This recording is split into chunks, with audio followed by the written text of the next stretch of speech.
se a crise atual é um problema financeiro, a resposta, a meu ver, é sim, e atualmente muito sério. Não tinha que ser assim.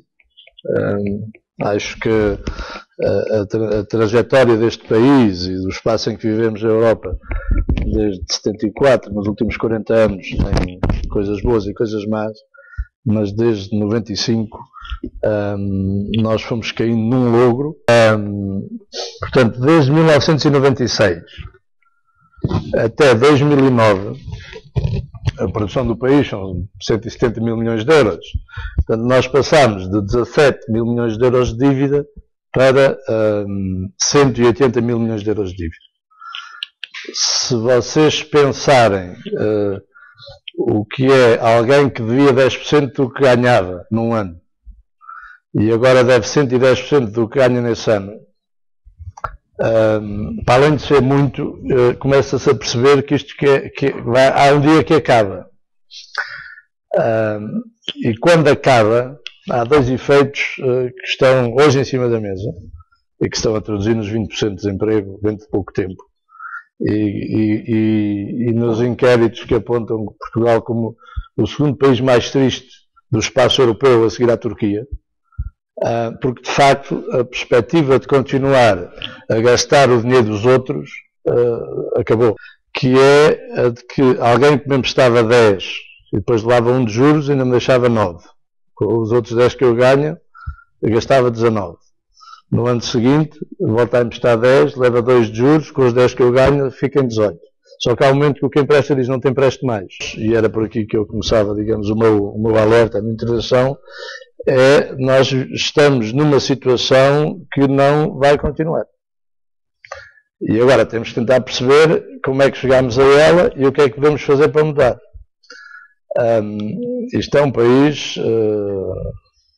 extraordinário, não é? Porque é o país das descobertas, é o país que tem o melhor jogador do mundo, o melhor treinador do mundo e o melhor empresário do mundo de futebol. Não é? E há exemplos de portugueses brilhantes em tudo. Não é? Incluindo um ex-colega meu, que é presidente do maior banco inglês. Portanto, o problema não é um ou outro português, mesmo os empreendedores, os empresários, é que a média dos que aqui vivem, falando esta língua, é uma média que gasta mais do que aquilo que produz. Faz-me lembrar aquele motor de carro que, além de gastar gasóleo ou gasolina, também consome óleo, ou seja, não tem capacidade de autossustentação. Nós de 74 a 85 vivemos fundamentalmente gastando o que o Salazar tinha deixado na arca, o que inclui as quintas alentejanas, os autocarros nacionalizados, as indústrias em autogestão. E, portanto, isso gastou-se mais ou menos no ano ou dois naquela fase eufórica, e a seguir veio o FMI, demos as reservas de ouro como garantias, mas éramos mais ou menos alinhadinhos. Na altura não tínhamos dívida. O que não tínhamos era divisas para fazer importações. Mas, e depois começámos a perspectivar-nos na entrada na Comunidade Europeia. Com a entrada na Comunidade Europeia, e falando ali ao café com o doutor, na entrada na Comunidade Europeia, nós beneficiámos, Portugal, Espanha e Grécia, do facto de exigir o Muro de Berlim e um bloco comunista que os países aliados dos Estados Unidos queriam manter à parte.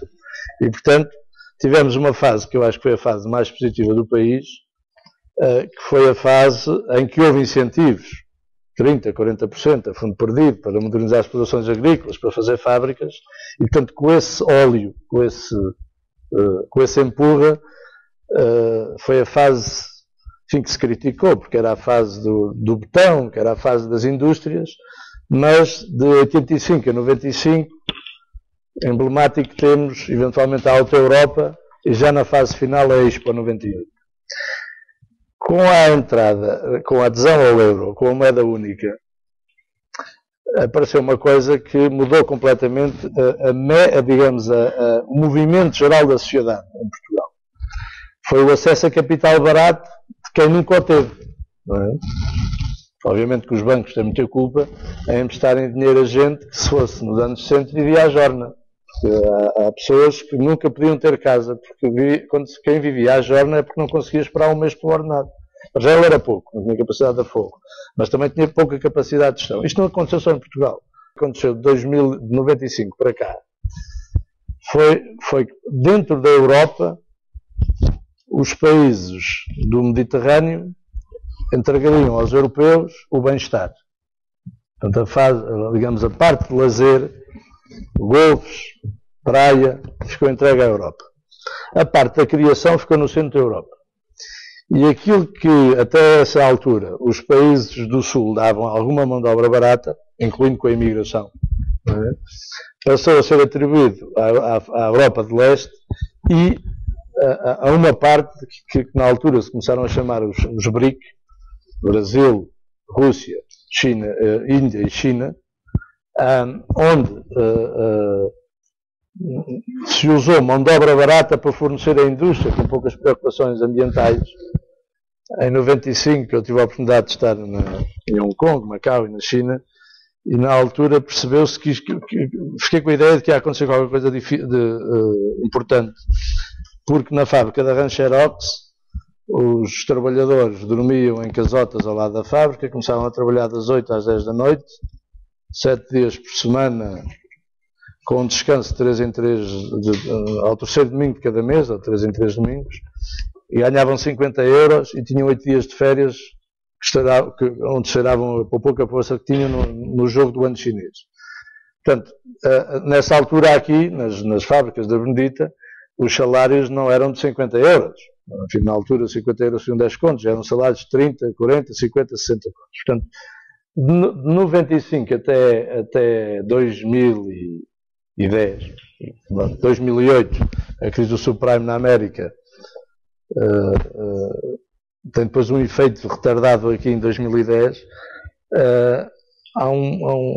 Eu quando olho para isto do ponto de vista global, acho que o centro da Europa, em particular a Alemanha, o que fez foi, os países do Sul não são grande coisa a produzir e a inovar e a criar de maneira organizada. É malta que gosta mais da diversão, não é? Portanto, são bons para organizar o futebol. Mas o ponto áureo dessa visão é a final do europeu Grécia e Portugal. Não é? A mão de obra barata a gente vai buscá-la à China e à Índia, e os produtos caros que nós vendemos, Mercedes, BMW, Porsche, vendemos aos capitalistas da China e da Índia.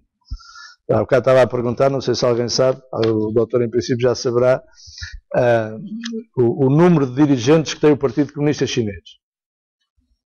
São 55 milhões. Portanto, os capitalistas do Novo Mundo são os dirigentes do Partido Comunista Chinês, são os que andam por aí a passear sem Mercedes, que são os empresários. São 55 milhões. E, portanto, aquilo que eu acho que aconteceu do ponto de vista financeiro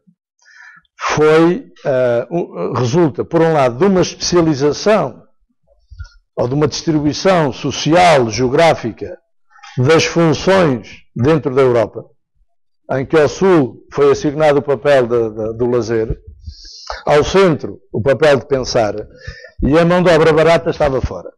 E, portanto, o que nós tivemos foi uma desindustrialização completa do país. Já tinha havido, no início para a Comunidade Europeia, o incentivo a abater a pesca e a agricultura. É difícil imaginar que os alemães tenham sido tão frios a pensar assim, não é? Mas, de facto, eu sinto que caímos num logro.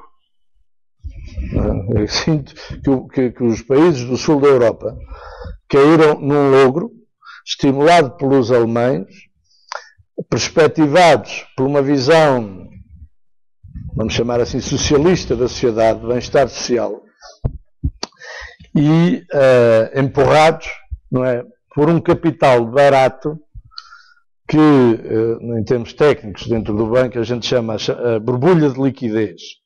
A borbulha de liquidez é a afluência para a Europa, países de baixo risco político, de dinheiro que sobrou ou que sobra das fábricas chinesas e indianas, e também aproveitando o preço do petróleo baixo. Portanto, matérias-primas baixas, com dinheiro baixo, com estabilidade na Europa, permitiram um acesso a crédito que foi conduzido para ativos que estão cá, autoestradas, campos de golfe, resorts, mas que têm uma característica: não estão a ser ocupados, portanto não geram serviços, que era a nossa especialização. A especialização do país era vender sol, não era vender sapatos ou cadeiras. Não é?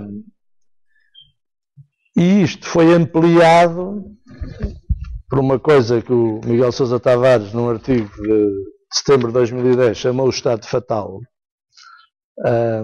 Mas, se me permitem, eu leio aqui só um parágrafozinho. Temos 3,5 milhões de pensionistas, 2,2 milhões de estudantes do pré-primário ao universitário, subsidiados pelo Estado através de propinas simbólicas e apoios à ação social escolar. Temos 700 mil funcionários públicos, não incluindo os funcionários da profusão de empresas públicas e municipais, institutos públicos, fundações públicas e sei lá que mais. E temos 300 mil desempregados, isto foi setembro de 2010, agora seriam 800 mil, a receberem subsídio de desemprego, mais os que recebem rendimento social de integração. Façam as contas. São 7 milhões de portugueses, 2/3 da população, que vivem integralmente dependentes ou subsidiados em grande parte pelo Estado. Nem Esparta, já nem Cuba, talvez só a Coreia do Norte. Portanto, a minha teoria provocatória é: caímos no engodo do dinheiro fácil.